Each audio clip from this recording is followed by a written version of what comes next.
Hi నమస్తే, welcome to Myra media. నేను మీ కేవీఆర్.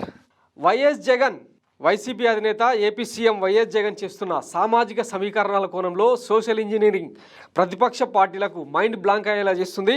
నిన్న విడుదల చేసిన మూడో జాబితా ప్రతిపక్షాలను మరింత ఆందోళనకు గురి చేసింది. మొత్తం 5 ఎంపీ అభ్యర్థులు, 15 మంది ఎమ్మెల్యే అభ్యర్థులతో కూడిన మూడవ జాబితాను నిన్న విడుదల చేశారు. ఇందులో అత్యధికంగా బీసీలకు, ఎస్సీలకు ప్రాధాన్యతనివ్వడం జగన్ మార్క్ రాజకీయం ఏంటో బయటపడింది. సో ఈ దెబ్బతో ప్రతిపక్షాలైన జనసేన, టీడీపీ, బీజేపీలు తలపట్టుకునే పరిస్థితి ఏర్పడింది. ఒకసారి డీటెయిల్గా చూసే ప్రయత్నం చేద్దాం. మూడో జాబితాలో 15 అసెంబ్లీ స్థానాలకు గాను 11 స్థానాలను బీసీలకు, 1 స్థానం మైనార్టీ, 3 స్థానాల్లో ఓసీలకు కేటాయించారు. ముందుగా ప్రకటించినట్లుగా బీసీలకు అధిక ప్రాధాన్యత ఇస్తూ సీట్ల కేటాయింపు జరిగింది. ఇక ఎంపీ స్థానాల్లో 6 స్థానాల్లో 4 బీసీలకు, ఒక స్థానాన్ని ఓసీలకు, 1 స్థానాన్ని ఎస్సీలకు కేటాయించారు. శ్రీకాకుళం నుంచి పేడాడ తిలక్, విశాఖపట్నం నుంచి మంత్రి బొత్స సత్యనారాయణ సతీమణి బొత్స ఝాన్సీ, ఏలూరు ఎంపీ స్థానానికి మంత్రి కార్మూరి నాగేశ్వరరావు తనయుడు, ఏలూరు ఎంపీ స్థానానికి మంత్రి కార్మూరి నాగేశ్వరరావు తనయుడు సునీల్ కుమార్ యాదవ్, విజయవాడ ఎంపీ స్థానానికి కేశినేని నాని, కర్నూలు ఎంపీ స్థానానికి గుమ్మలూరు జయరాం, తిరుపతి ఎంపీ స్థానం నుంచి కోనేటి ఆదిమూలంలకు అవకాశం కల్పించారు. ప్రకటించిన 6 ఎంపీ స్థానాల్లో 5 స్థానాలు బీసీలకు కేటాయించారు. మొత్తం 21 మంది జాబితాలో 5 ఎస్సీ అభ్యర్థులు ఉన్నారు.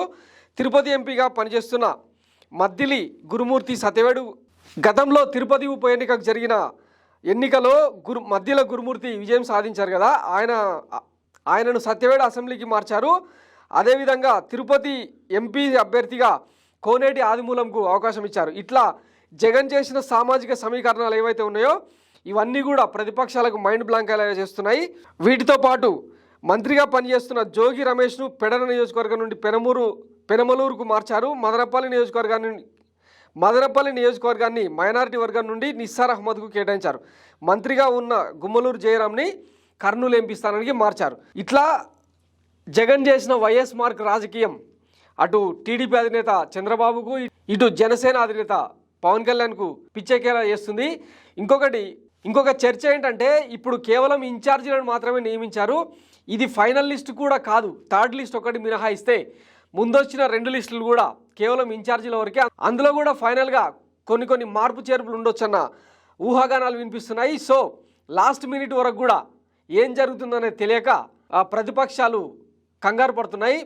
వైసీపీలో సీటు దక్కని అభ్యర్థులు, ఎమ్మెల్యే టికెట్లు దక్కని అభ్యర్థులు పెద్ద ఎత్తున జనసేనలోకి, టీడీపీలోకి వస్తారన్న అంచనాలు మొత్తం ఈ దెబ్బతో పటాపంచలయ్యాయి. కొంతమంది అంటే ఉక్కపోత భరించలేక తొందరపాటు నిర్ణయాలతో వెళ్ళిన వాళ్ళను మినహాయిస్తే పెద్దగా వైసీపీ నుంచి ప్రతిపక్ష పార్టీలోకి వెళ్ళింది లేదు. సో ఈ నేపథ్యంలో వైఎస్ జగన్ స్కెచ్ పక్కాగా అమలవుతున్నట్టు రాజకీయ విశ్లేషకులు చెప్తున్నారు. Thanks for watching Myra media. నేను మీ KVR, signing off. Thank you.